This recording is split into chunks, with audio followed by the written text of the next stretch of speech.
Welcome to the Rare Book Cafe. Our guest this week is Gigi Best of the Best Richardson African American Diaspora Bookstore and Historical Museum. Wait, did I get that right? That was close. That was close. Okay. It's And just here's African. Gigi.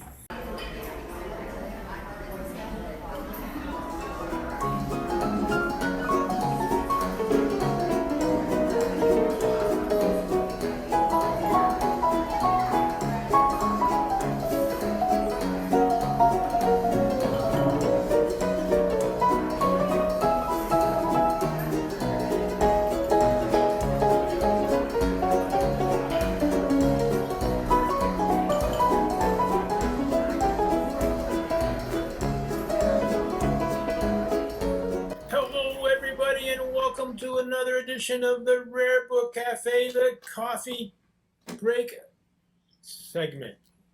My co-host Linn, you got your cup there, Lee? I do. I have a Montana one today for myself. Notice I got some lipstick on mine. I wonder if that's my lip. Ooh. Hmm.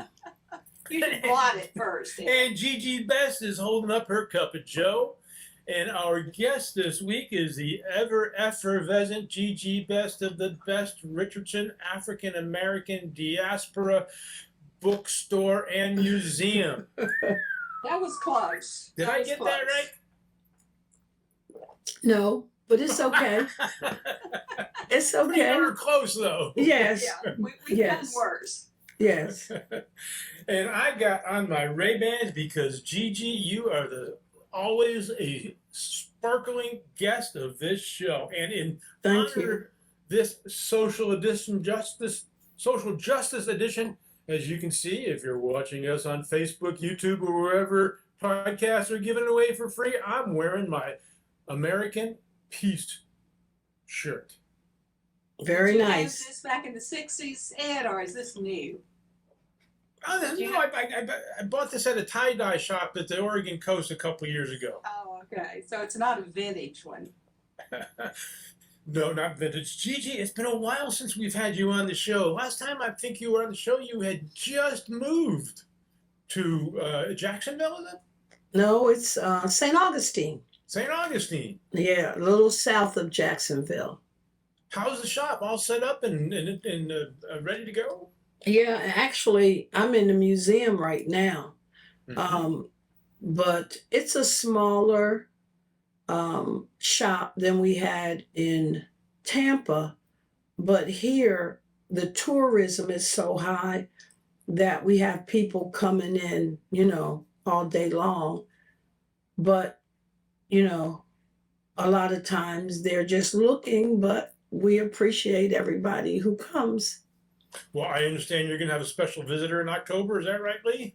September, actually. September, right around the corner. Yeah, I'm coming down. One of our other participants, Larry Baker, is doing a reading at the library of his new book, and I'm coming down, and I think Alan's coming over from his area, whatever town he lives in now. Tampa, I think. September 26th. Are you Okay. going to be in town then? Yes, and September is going to be amazing because I've been invited to on the first, I think the ninth, I can't remember, but it's the first Saturdays in September. They're having a big book fair at one of the museums that is, that's been here for years. So I'm actually putting on a presentation for one Saturday. That's that second Saturday. But the other Saturdays, I'm going to be there signing my books. Now I have two, signing my books. And so the following weekend, we're going to be in Jacksonville at the Sala Festival. So you're coming at a good time because that'll be after all of those events. But it's going to be a busy September Good. for us. And Yes. hopefully it'll be after the peak of Florida heat season. Oh, I'm hoping we get some relief. I am really hoping we get some relief. Gigi, the new format of this show is only about 15, 20 minutes long, so we don't want to waste another minute till we get into one of the most important topics in the book ecosphere today, and that is the freedom to read. Read whatever the heck you want. And I'm going to turn it over to you and point us in the right direction. Well, one of the things that's been happening with us in the bookstore is people have been coming in. We get a lot of teachers for whatever reason, and they're very interested in what's going on, what they're told they can be taught, what can be in their classrooms. And some of them even come in and say, I want to buy all the banned books. And so, as we see up here, one of the ones that really shocked me, of course, is The Color Purple, which there's so many people who read that. Toni Morrison, a lot of the books. And I even found out that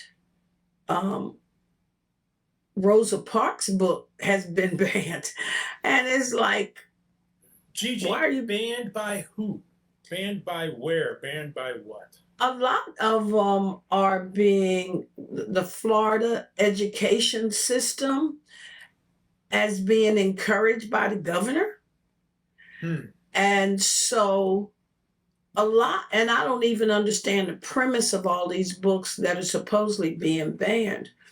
But one of the things that's said is that in the education system, they don't want young people to read books that will make them ashamed of their ancestors, which to me doesn't make a lot of sense. People did what they did. And and if your ancestors did it, that doesn't mean that you did it or that you support it. Right. And so I've had people say to me, I'm really sorry that my great-great-grandfather was an enslaver. And then what I tell them, my great-great-grandfather was also. But if it hadn't been for him, there's nothing good about it. But then he gave my great-grandfather, I have the records, in 1857, gave him a lady, a child, and a man. And from what I see on the census, it says that the man ran away. Of course, they called him a fugitive. He's only running for his life. And so my grandmother was an enslaved woman. And she had 2 children. And so my great-grandfather was one of those children. So, of course, we know the evils of enslavement. We know how people became rich from enslavement. We know the horrors of enslavement. But in the same sense, when you decide to take true history out of the schools, out of the libraries, what are you accomplishing? I believe, I'm a firm believer. When I was in high school, they banned The East of Eden by Steinbeck. I have no idea why. But I had other Steinbeck books on the photograph we showed a minute ago. Okay. And so my teacher in high school, we had a male and a female that were rather young, and they said we were going to read it. And we did. And so when you talk about books being banned, we're going back to the point where they burned books. And there's a man who wrote a book, and he was on the Oprah show many years ago. And this was in Africa, and they were burning books, and he went in to save those books and ended up like burning his feet. He was just a child. And so when you try to change history, then you're not accomplishing much. And so out of that whole conversation came this conversation that people who are descended from enslavement learn skills from enslavement.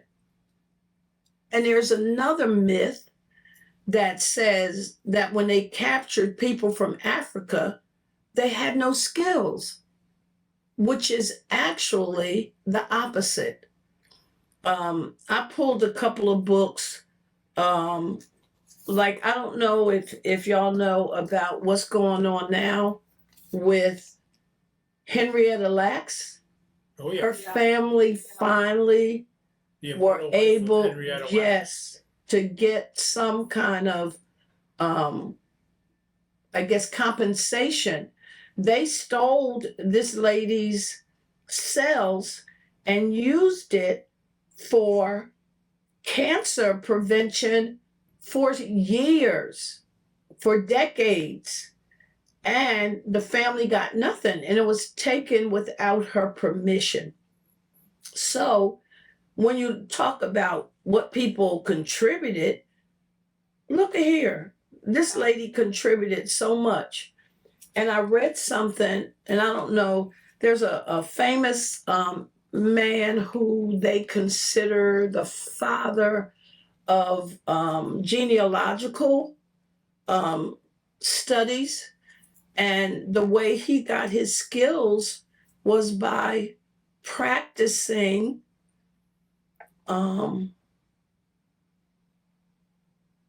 practicing on pregnant enslaved women without any kind of pain reliever, anything, because they believed that people of African descent did not experience pain. So when you think about those kind of things, and another thing, you know, when you talk about skills, I know that people were kidnapped from certain places in Africa. This is called Black rice. And it talks about the cultivation in America, the African origins.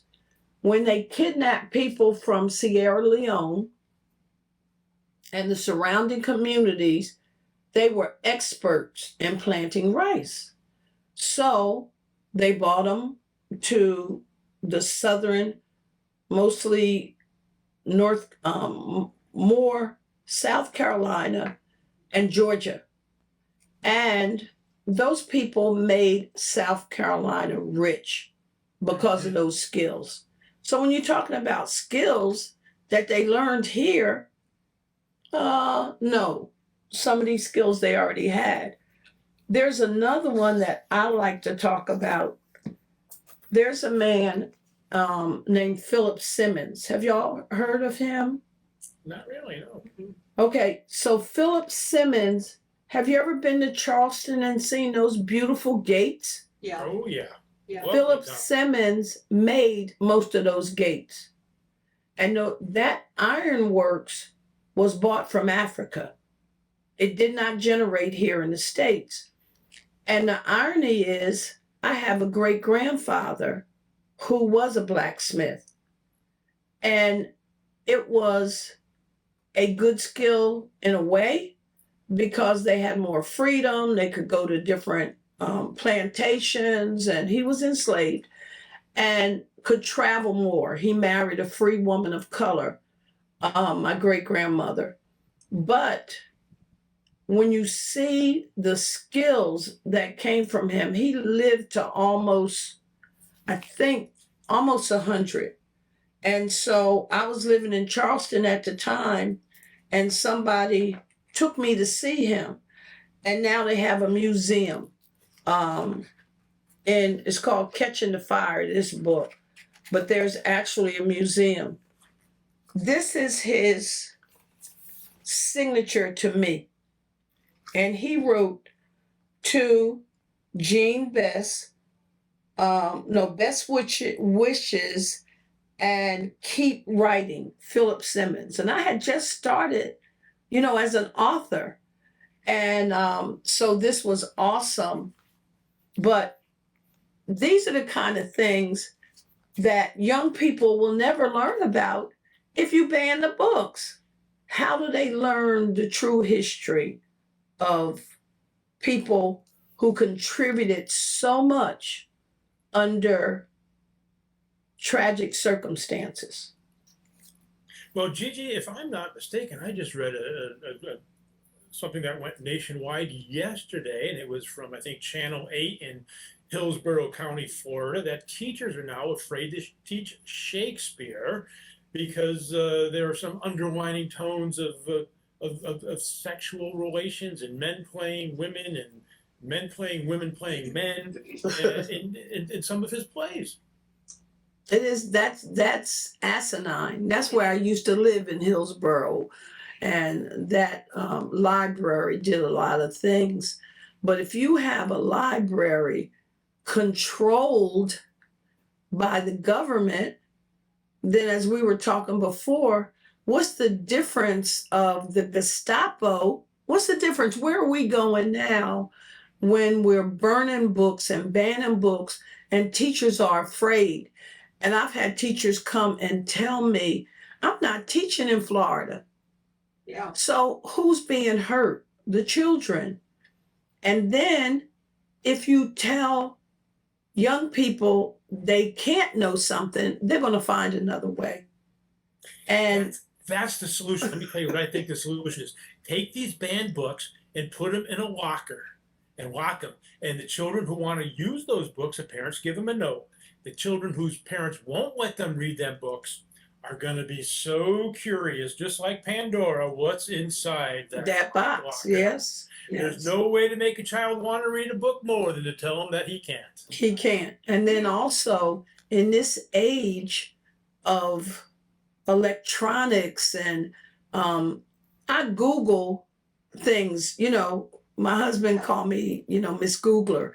But if he has a question, I go and Google it, Dr. Google and everything. So I went online and I said, what skills were Africans given in slavery? There wasn't even an answer. There wasn't an answer, because when you think about inventions and all the things that people of African descent, when they got here, not only did they know a lot when they came, but they invented things to help them, like the ironing board, the stop sign, The air conditioner. the air conditioner. And in fact, yes. And I picked up this book. It's in the museum, and it's called Black People Invented Everything. So they talk about, they start off with George Washington Carver, and they just talk about the peanuts, but he had 50 inventions. And so one of these pages, wait a minute, there was like a block of just different things, like you were talking about, the air conditioner. He was the first Black man to be invited as a guest to the White House.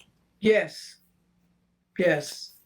And so for dinner. For people to say that people coming from civilizations in Africa that had been around longer than ours here and had no skills is, of course, absurd, because the civilization would not have lasted right if they had not developed skills. Right. And that's the history of evolution. Yes. So that's just absurd. On the Shakespeare thing, we had a high school senior here a couple of years ago who, at the state literary meets, which are done throughout the state, she did a scene from Macbeth, and she did both Lady Macbeth and Macbeth. She did a super job. I heard her here. But one of the judges at state said, she's too young to do that. She can't do Macbeth. Ignoring the fact, of course, that Macbeth was played, and the Lady Macbeth would have been played by young boys when it was originally produced. Sure. Right. And my husband taught A Midsummer Night's Dream to non-college prep students for years and years, and so many of them said that experience, and of course there's a lot in A Midsummer Night's Dream, you know, there's sexual innuendos in A Midsummer Night's Dream, and of course the female parts were played by boys. Yes. And so many students have said over the years that it was the best thing that happened to them in their high school experience, being exposed to that. You know, and my grandchildren have been reading Shakespeare since they were toddlers. So Right. And so how do you take those things out? How do you? You don't. I'd like a T-shirt that says, you know, you could get T-shirts that say I read banned books. I'd like one that says I only read banned books. Yes. I read only banned books. And then, you know, inside this book, just a little square that it says African American history. Did you know an African American man invented the following? Pencil sharpener, trolley car power system, first traffic light, street sweeper truck, corn and cottonseed planter, the strong box, common dustpan, automatic elevator door, first clothes dryer, fire escape ladder, Jenny coupler for train cars, fire extinguisher, carbon filament for the light bulb. It's, I mean, and on. yes, and like Lee was saying, when you think about economics and government, and there's a man called Mansa Musa, who is the richest. He was from Mali, the richest man in the world still today. He put governments out of business, he had so much gold. And they say comparatively, he is richer than, you know, our two richest men here in America. So, and he traveled, they built boats, you know, it's so many things. In Jamestown, my great grandmother, Margaret Cornish, was one of the 1619. And she was indentured. And when they came here, people in Jamestown were dying in the streets. They resorted to cannibalism because they didn't know how to plant. They didn't know husbandry. So, you know, give credit where credit is due. And to say people didn't contribute anything, people of color didn't, it's asinine. And now even with the Native Americans, there was just something they did today, you know, honoring them about all the things they bought. You know, they were living here, surviving, planting, you know, doing all of these things. So I think it's so important that there are people who are saying that, and people who are saying, for you to come in my classroom and tell me what I can put in my classroom, you hired me for my experience, my knowledge. I don't know. I feel sorry for Florida. I mean, it's traveling to other places, but I really feel sorry for Florida. And I read. In the end, good prevails. What was that, Lee? Well, reading a little bit about DNA, you know, there is the I don't know if it's a theory, but I think it's pretty much proved that most strands of DNA trace back to what is called the mitochondrial Eve. Yes. Who was African. Yes. So I don't think she was blonde and blue-eyed. No. Yeah, no, I think she looks a lot more like Gigi. So we have her in our past. Mhm. Well, I am ever hopeful. I am ever optimistic that righteousness and justice will prevail. Sometimes it takes a little bit longer than it should, but in the end, we're all going to be able to read whatever it is we want. We're all going to be able to choose for our children and our families whatever it is that they need, and this country is still one. Yes. Well, Gigi, thank y'all always so great much. to have you in our short format. We're going to have to move on now, but we want to have you back for part 2 of this discussion. Okay. And I look forward to seeing you in September. Okay. Thank you so person. much. And when you remind me I- when you're coming. You Yeah, have my I text will. me and remind me so I can make sure we'll be around. Okay. Okay. And thank you, Gigi, best of the best African American diaspora bookstore and museum. Was I close that time? That's fine. St. Augustine, Florida. Bye bye, everybody. Bye bye. Take care, everybody.